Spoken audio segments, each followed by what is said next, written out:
बिहार से। जी हां, बिहार में अवैध हथियार और कारतूसों का नेटवर्क अब सिर्फ लोकल क्राइम तक सीमित नहीं रह गया है।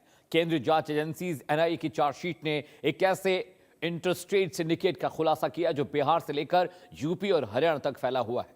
इस नेटवर्क में सप्लायर, मिडिल ऑपरेटर्स और लोकल तस्कर होते हैं। तीनों लेयर पर काम हो रहा था। सबसे बड़ा सवाल यह है कि आखिर प्रतिबंधित बोर के कारतूस इतनी आसानी से मुहैया कैसे हो रहे हैं। रिपोर्ट देखिए।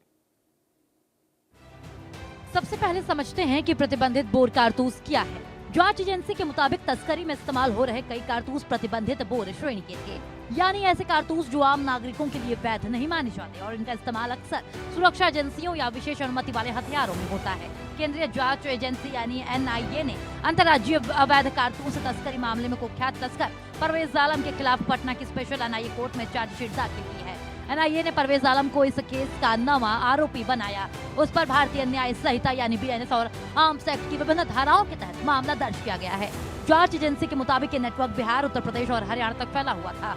इस पूरे मामले में अब तक कुल 11 आरोपियों की गिरफ्तारी हो चुकी है।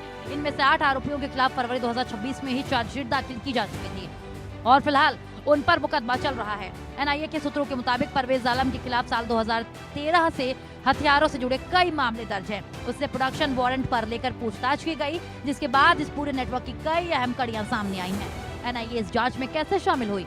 पूरे मामले की गंभीरता और अंतर्राज्यीय नेटवर्क के इनपुट मिलने के बाद केंद्र सरकार के निर्देश पर एनआईए ने अगस्त 2025 में जांच अपने हाथ में ली, जबकि इस नेटवर्क का पहला खुलासा बिहार पुलिस की कार्रवाई में हुआ था। जब शुरुआती छापेमारी में भारी मात्रा में कारतूस बरामद किए गए थे, उसके बाद ये मामला एनआईए को सौंप दिया गया। एनआईए के हाथ लगा बड़ा सिंडिकेट, अंतर्राज्यीय अवैध कारतूस तस्करी का खुलासा, बिहार से हरियाणा तक फैला नेटवर्क, कुख्यात तस्कर परवेज आलम गिरफ्तार, कुल 11 आरोपियों की गिरफ्तारी दर्ज।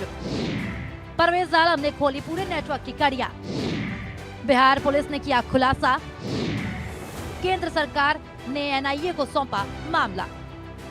जांच में खुलासा हुआ है कि ये सिंडिकेट 3 लेयर्स पर काम कर रहा था। पहली लेयर में बड़े सप्लायर शामिल थे जो कारतूस उपलब्ध कराते थे। दूसरी लेयर में नेटवर्क को मैनेज और ऑर्गेनाइज करने वाले लोग थे, जबकि तीसरी लेयर लोकल स्तर पर सप्लाई और तस्करी करने वाले मेंबर्स की थी। एनआईए अब ये भी जांच कर रही है कि अवैध कारतूसों की सप्लाई किन आपराधिक गिरोहों तक पहुंच रही थी और क्या इसका इस्तेमाल संगठित अपराध या गैंग नेटवर्क में हो रहा था। पूरा मामला जुलाई 2025 में सामने आया था, जब बिहार पुलिस ने 4 आरोपियों को गिरफ्तार कर भारी मात्रा में अवैध कारतूस बरामद किए थे।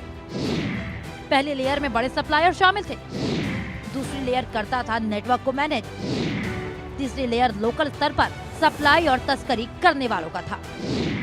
गैंग नेटवर्क में हो रहा था अवैध कारतूसों का इस्तेमाल। 2025 में खुलासा, 2026 में बड़ा सिंडिकेट धराया। हरियाणा, उत्तर प्रदेश और बिहार में की गई छापेमारी के दौरान एजेंसी ने नेटवर्क के कई सक्रिय और वांटेड सदस्यों को गिरफ्तार किया। हालांकि एनआईए का कहना है कि जांच अभी जारी है और इस पूरे नेटवर्क के कई नेक्सस का खुलासा होना बाकी है। सवाल सिर्फ अवैध कारतूस तस्करी का नहीं है, सवाल ये है कि आखिर इतने बड़े नेटवर्क को राज्यों के बीच ऑपरेट करने की छूट कैसे मिली? क्या इस सिंडिकेट के तार संगठित अपराध से जुड़े हैं और क्या आने वाले दिनों में इस जांच में और बड़े नाम सामने आएंगे? सवाल ये भी है कि अगर ऐसे कारतूस अपराधियों तक पहुंच रहे थे तो इससे आम लोगों की सुरक्षा पर कितना बड़ा खतरा पैदा हो सकता था। कई सक्रिय और वांटेड सदस्यों को गिरफ्तार किया गया। जांच अभी जारी है। इस नेटवर्क के कई नक्शा भी बाकी है। इतने बड़े नेटवर्क को राज्यों के बीच ऑपरेट करने की छूट कैसे मिली? इस जांच में क्या बड़े नाम आएंगे सामने? Bureau report, India news. जी हां, खबरों में आगे बढ़ते इस वक्त की बड़ी खबर का रुख करते हैं जो नासिक से। नासिक टीसीएस कांड में एक बड़ा एक्शन हुआ है। मुख्य आरोपी निदा खान को रिमांड पर भेज दिया गया है। कोर्ट ने 11 मई तक पुलिस